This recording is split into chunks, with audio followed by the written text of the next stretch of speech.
네, 오늘 저희들은 하이델베르크 요리문답 제83문부터 85문까지 그 신뢰의 수단, 설교와 권징에 대해서 함께 생각해 보겠습니다. 설교와 권징이라고 했을 때에 설교는 저희들이 하나님의 말씀을 듣는 시간으로 이해를 하고 있는데, 권징이라고 생각했을 때는 뭔가 좀 엄하게 성도들에게 권하는 그런 모습을 떠올리곤 하지만, 저희들이 권징을 함께 공부할 때에는 이 권징 속에 담겨 있는 그 은혜가 있다는 사실을 우리가 알게 됩니다. 한번 내용을 살펴보면서 우리가 그 권징의 의미, 설교의 의미가 무엇인지를 한번 생각해 보길 원합니다. 요리문답에서는 믿음이라고 하는 것은 성령의 역사로 말미암아 생겨나는 것임을 분명하게 하고 있습니다.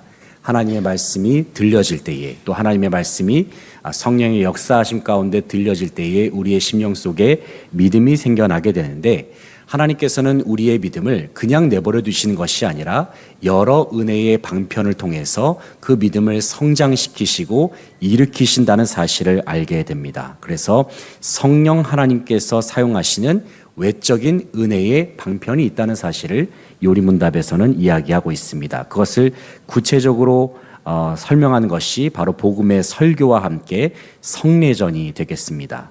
그래서 하나님께서는 교회에 정하시는 하나의 수단을 통해서 역사하신다는 사실을 말하고자 하는 것입니다. 우리가 지난번에 세례와 성찬에 대해서 함께 살펴보았는데, 먼저 세례라고 하는 것은 우리가 그리스도와 연합시켰다라고 하는 그것에 대한 언약의 표와 함께 인침의 사건이 세례라고 한다면, 성찬이라고 하는 것은 예수 그리스도의 십자가의 은혜를 우리가 지속적으로 은혜를 확인하고 누리게 하는 은혜의 방편이다 말하고 있습니다. 그런데 오늘 저희들이 함께 다루게 될 이 설교의 권징의 부분이 이제 천국 열쇠의 개념으로 설명이 되고 있거든요. 여기서 이 천국 열쇠라고 하는 것은 이제 천국을 열고 닫는 권세를 말하는 것인데, 이것은 단순히 이 천국 열쇠의 주체가 교회가 되는 것이 아니라는 것을 여기서 분명하게 말하고 있습니다. 여기서 말하는 교회라고 하는 것은 좀 정확하게 말하면 로마 가톨릭 교회를 의미하는 것이 되는 것인데, 당시 로마 가톨릭 교회는 천국 열쇠가 본인들에게 있다라고 그렇게 생각을 했기 때문입니다. 주님께서 베드로의 신앙 고백을 통해서 베드로에게 천국 열쇠를 약속하지 않았습니까? 이 로마 가톨릭에서는 베드로를 초대 교황처럼 여기고 있기 때문에 그 교황의 후계자들이 그 천국 열쇠를 이어받았다라고 해서 그 천국 열쇠는 본인들이 가지고 있다라고 그렇게 생각하는 그러한 생각이 있었습니다. 그러나 교회가 천국 열쇠를 마음대로 여닫는 그러한 절대 권세를 가졌다는 것이 아니라 오직 예수 그리스도께서 천국의 주인이 되신다라는 겁니다. 이것을 우리가 분명히 해야 되는데, 단 천국의 주인 되시는 예수 그리스도께서 주님의 몸된 교회에게 복음을 선포하고 성도들을 잘 인도할 수 있는 그 책임과 권한을 위임하셨다라는 그러한 차원에서 우리가 천국 열쇠를 이해하시면 되겠습니다. 그래서 그 중에서 천국 열쇠를 두 가지로 나누게 되는 것이, 하나가 설교이고 또 하나는 이제 권징이 되겠습니다. 설교의 역할은 천국의 문을 여는 역할, 사람들을 구원의 길로 인도하는 천국의 문을 여는 역할이라고 한다면, 권징이라고 하는 것은 그 복음을 지키는 역할, 성도를 지키는 역할을 한다라고 보시면 되겠습니다. 그 중에서 이제 A 부분, 신뢰의 수단 가운데에서 이 설교와 권징이 차지하는 위치를 생각해 보게 되면, 설교는 믿음을 일으키는 가장 기본적인 수단이 되는 것입니다.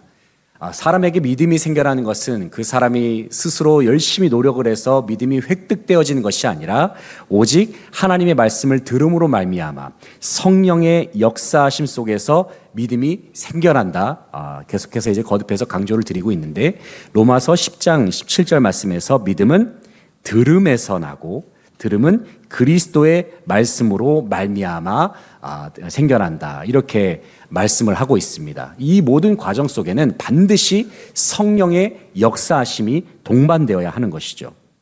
이런 의미에서 설교라고 하는 것은 하나님께서 죄인을 부르시는 살아있는 음성과도 같다, 이렇게 말씀하고 있고요.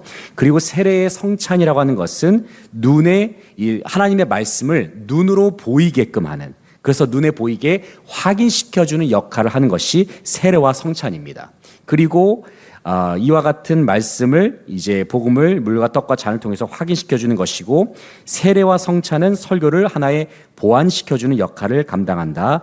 그렇게 이 관계성을 좀 정리하시면 될 것 같습니다.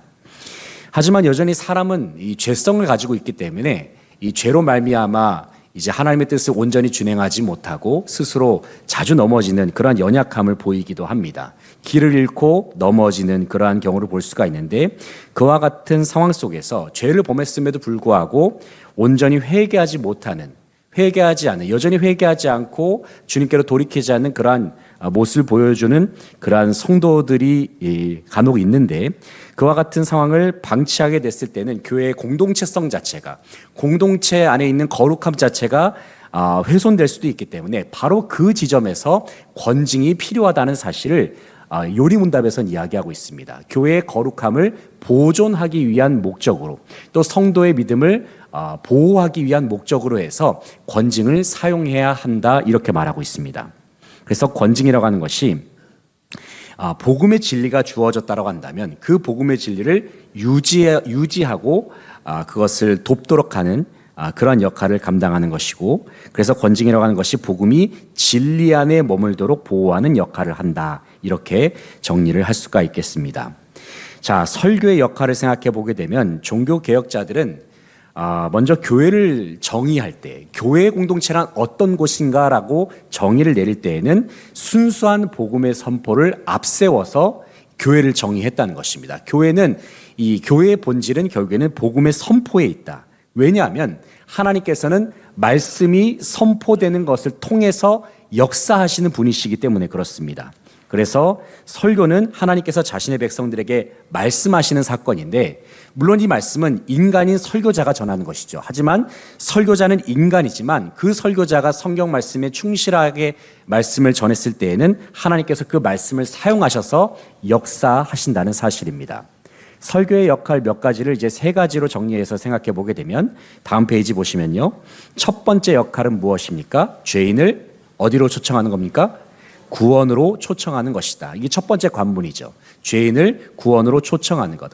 죄인이 회개하여 구원에 이르게끔 하는 것. 이것이 설교의 첫 번째 역할이라고 말할 수 있겠습니다. 예수 그리스도의 십자가와 부활을 통해서 구원으로 이르게 하는 것. 이것이 설교의 첫 번째 역할이라고 한다면, 자, 두 번째 역할은 그 구원받은 성도를 어떻게 합니까? 성장시키는 것이다. 그래서 이미 믿음을 가진 사람도 하나님의 말씀을 들음으로 그 마음속에서 믿음이 자라나게 하게끔 하는 역할, 그것이 바로 설교의 중요한 역할이라고 말할 수 있습니다. 세 번째 역할은 무엇입니까? 경고하는 것입니다. 경고하는 것. 그래서 믿지 않는 자들에게는 하나님의 진노의 심판이 있을 것이라고 하는 것을 분명하게 경고하고 권면하는 성격으로서 설교의 기능이 있습니다.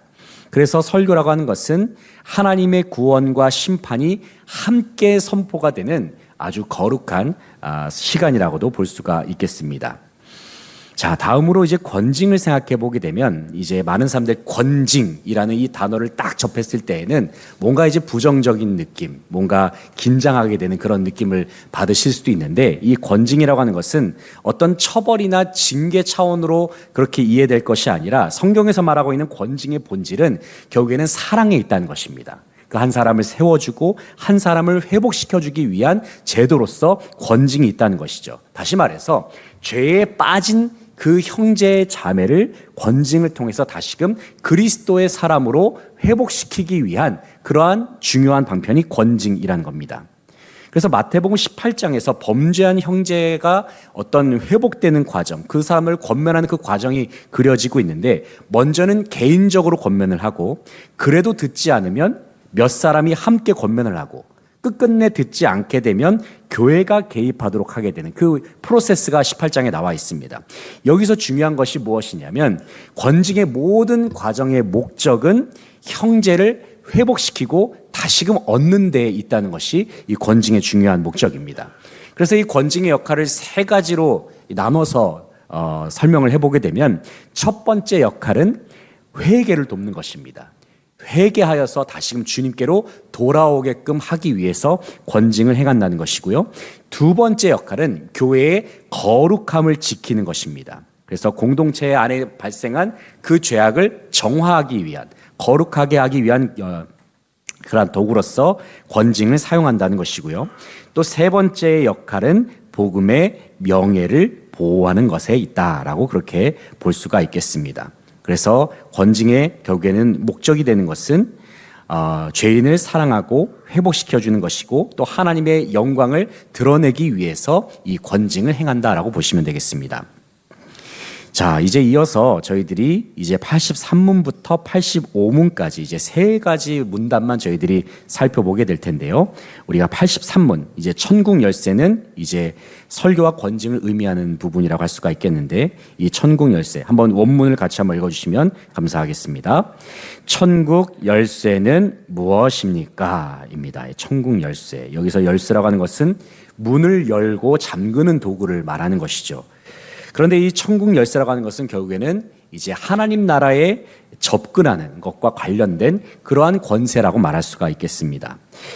자, 이 천국의 주인은 오직 예수 그리스도이신데, 그렇기 때문에 천국 열쇠란 무엇인가라고 하는 이 질문은 교회가 어떻게 예수님께서 위임해 주신 그 권위를 따라서 어떻게 하나님의 나라를 섬기는가의 부분과 관련된 질문이라고 볼 수가 있겠습니다. 제가 이제 이 부분을 좀 적어놨는데, 종교개혁 당시의 로마 가톨릭 교회는 천국 열쇠를 교황의 특별한 권위와 연결시키는 경향이 있었다라고 합니다. 이게 이 천국 열쇠라는 개념을 문자적으로 이해를 한 겁니다. 로마 가톨릭 교회는. 그러니까 예수님께서 마태복음 16장에서 베드로의 신앙 고백을 들으시고 나서 내가 너에게 천국 열쇠를 주겠다고 말씀하시잖아요. 그랬을 때 로마 가톨릭 교회는 문자 그대로 이 천국 열쇠가 베드로에게 전달됐다고 생각을 한 거죠. 그래서 이 베드로의 후계자인 여러 교황들을 통해서 이 천국 열쇠가 로마 가톨릭 교회에 쭉 이어져 내려오고 있다. 그래서 이 천국 열쇠에 대한 이와 같은 이해 속에서 면죄부 교리가 탄생하게 된 겁니다. 면죄부. 그러니까 이 공로를 하늘 창고에 쌓는 개념을 이제 도입하게 되면서 이제 면죄부를 통해서 공로를 하늘 창고에 쌓게 되면은 이 창고를 이 천국 열쇠로 여는 거예요. 천국 열쇠를 열게 되면은 이 창고 안에 공로가 가득 넘치게 되잖아요. 그럼 넘치게 되는 그 공로를 이제 그 연옥 안에 있는 영혼들이 혜택을 받게 되는 겁니다. 그러니까 이제 면죄부를 사용해서 이 공로를 계속해서 쌓으려고 하는 것이죠. 그런데 그 천국 열쇠의 그 창고를 열고 닫는 권세가 누구에게 있는가? 바로 교황에게 있다. 라는 그와 같은 교리를 펼쳐서 면죄부 교리를 당시에 교회에서 로마 가톨릭 교회에서 주장을 했다라고 합니다. 그런데 이제 하이델베르그 요리문답, 이제 개혁교회 입장에서는 천국 열쇠가 어떤 특정 개인에게, 3페이지 보시게 되면요, 특정 개인에게 주어진 특별한 권력이 아니라 교회 안에서 시행되는 말씀과 권징의 사역 자체가 바로 천국 열쇠다, 이렇게 말하고 있습니다.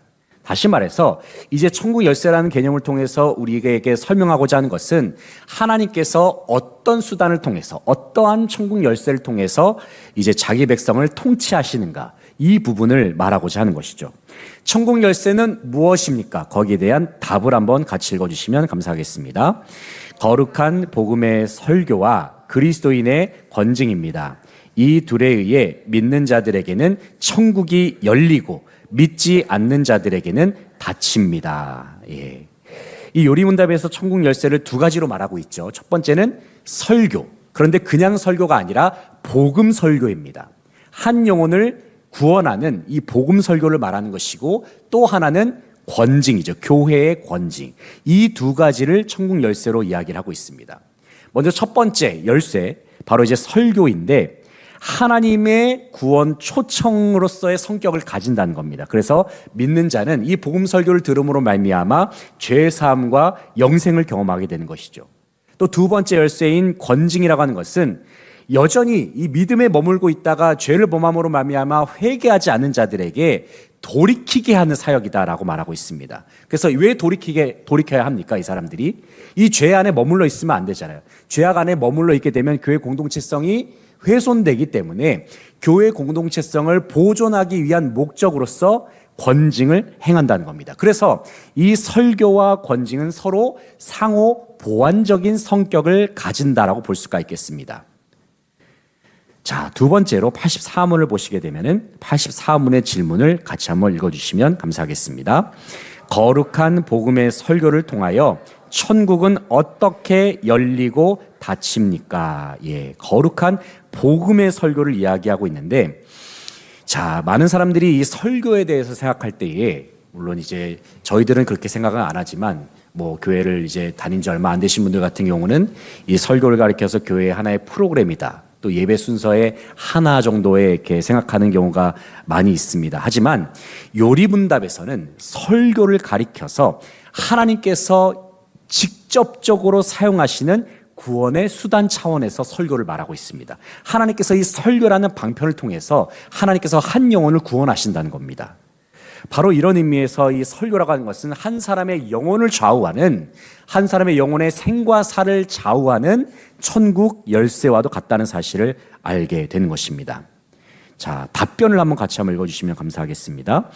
그리스도의 명령에 따라 모든 신자들에게는 참된 믿음으로 복음의 약속을 받아들이는 한 그들의 모든 죄가 하나님 앞에서 참으로 용서되었다는 사실이 선포되고 공개적으로 증언됩니다.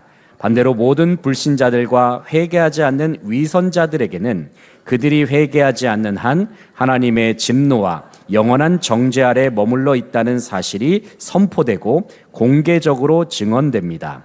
하나님의 심판은 이 복음의 증언에 따라 이 세상과 오는 세상에서 이루어집니다. 예. 여기서 설교에 두 가지 기능이 언급되어 있죠. 하나는, 첫 번째는 무엇을 선언하는 겁니까? 제가 밑줄을 쳐놨습니다. 구원을 선언하는 것. 구원을 선언하는, 다른 말로는 이것이 천국을 여는 것이죠. 구원을 선언하는 것으로서의 설교의 성격을 가지고 있고, 또 하나는 심판을 선언하는 것입니다. 그러니까 복음이라고 하는 것은 은혜와 함께 경고를 동시에 포함하는 특징이 있다는 겁니다. 귀 있는 자들은 듣게 되어 있습니다. 하지만 귀를 닫는 자들은 그 말씀을 듣지 못하는 것이죠. 결국엔 구원에 이르지 못하는 이 두 가지의 성격이 있다라고 했을 때에 이 설교라고 하는 것은 바로 구원의 선언과 함께 심판의 선언으로서의 성격을 가진다라고 하는 겁니다. 그래서 다음 단락 부분을 보시게 되면 참된 설교라고 하는 것은 청중으로 하여금 그리스도를 믿도록 초청하고 회개를 촉구하는 거룩한 사건과도 같다라고 볼 수가 있겠습니다. 그래서 이 근거 없는 심판은 없는 것이죠. 하나님의 말씀의 선포에 근거한 심판만이 있다는 사실을 우리가 생각하게 되는 것입니다. 85문의 질문을 같이 한번 읽어주시면 감사하겠습니다. 그리스도인의 권징을 통하여 천국은 어떻게 닫히고 열립니까? 네, 이 85문은 이 두 번째 열쇠라 할 수 있는 이 권징에 관해서 말씀하고 있습니다. 이 권징이라고 하는 것은 이 성경에 있어서는 매우 중요한 목양 사역으로 알려져 있습니다. 이 권징이라고 하는 것이 어떤 사람을 징계하고 또 어떤 이 교회의 권력 행사처럼 그렇게 여겨질 수도 있지만 성경적인 의미에서는 그렇지가 않다는 겁니다. 교인을 사랑으로 권면하면서 회복시키고자 하는 매우 중요한 방편이라고 할 수가 있겠는데, 그래서 교회는 죄인을 회복시키고 또 교회를 보호하기 위한 목적으로서 행하는 것입니다. 그래서 권징의 중요한 목적은 바로 회개와 회복이다라는 것이고요. 자, 답변 부분을 같이 한번 읽어보겠습니다. 그리스도인의 이름을 가지고 있으면서도 그리스도인답지 않는 교훈이나 생활을 고집하는 사람들은 여러 차례 형제적으로 권면을 받습니다.